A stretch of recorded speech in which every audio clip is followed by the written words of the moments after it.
குருவடிகளே சரணம். Hello friends and viewers, எல்லாருக்கும் வணக்கம். அழுகணி சித்தர் அவர்களுடைய பாடல்களும் அதற்கான விளக்கமும் பார்த்துட்டு இருக்கோம். இந்த வீடியோவில் 20வது பாடலும் அதற்கான பொருளும் பார்க்க போகிறோம். கண்ணுக்கு மூக்கடியில் காதோர மத்திமத்தில் உன்னாக்கு மேலேறி உன் புதுமை மெத்த உண்டு, உன்னாக்கு மேலேறி உன் புதுமை கண்டவர்க்கு கண்ணுக்கு மூக்கடியில் என் கண்ணம்மா காரணங்கள் மெத்த உண்டே. இதுதாங்க அந்த பாடல். இதற்கான பொருள் என்னன்னா, கண்ணுக்கு மூக்கு அடியிலும் காதுகளின் மத்தியிலும் உன்னாக்குக்கு மேல் உன்னுடைய புதுமைகள் நிரம்ப இருக்கின்றன. அப்புதுமையை கண்டவர்களுக்கு கண்ணுக்கு இடையிலும் மூக்குக்கு அடியிலும் விசேஷமான காரணங்கள் நிரம்ப இருக்கும் அப்படிங்கிறது மேலோட்டமான பொருள். ஏற்கனவே 15வது பாடல்ல ஹட யோகிகளினுடைய பிராண சாதகம் பத்தி எல்லாம் சொல்லி இருக்காரு. அதே மாதிரி தாங்க இங்கேயும் ஒரு காது துவாரத்தின் வழியா ஒரு நீண்ட குச்சியை உள்ளே செலுத்தும் போது அந்த குச்சி புருவ மத்தியில் உன்னாக்கு புரை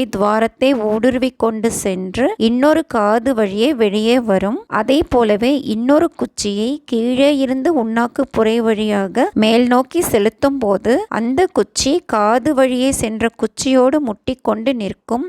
ஆகவே கண்ணுக்கு மூக்கடியில் காதோர மத்திமத்தில் அப்படின்னு பாடியிருக்காரு. காற்றை உள்ளே கும்பகம் செய்து நாக்கை மடித்து உன்னாக்கு புரைக்குள்ளே நுய்நாக்கி செலுத்தி பந்தனம் செய்வதால் சுவாசங்களே இல்லாத நிலை வரும். அப்போது 1000 ஆண்டுகள் வாழ்வது கூட ஹடயோகிக்கு சிறிய எல்லைதான் அப்படிங்கிறது ஹடயோகிகளுடைய கருத்து. இது விளங்கணும் அப்படிங்கறதுக்காக தான் உன்னாக்கு மேலேறி உன் புதுமை மெத்த உண்டு அப்படின்னு பாடியிருக்கு.